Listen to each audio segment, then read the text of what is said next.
Alright guys, just want to give you guys another update video. So I'm in the process of getting this Kepspeed swing arm installed on my Honda Grom clone.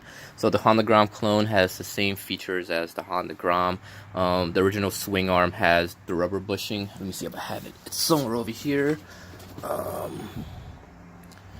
see. Yeah, it's got rubber bushings, and it looks very similar to the shock bushing, right? It's like a little piece of a bearing, similar bearing, but with a rubber piece on the inside.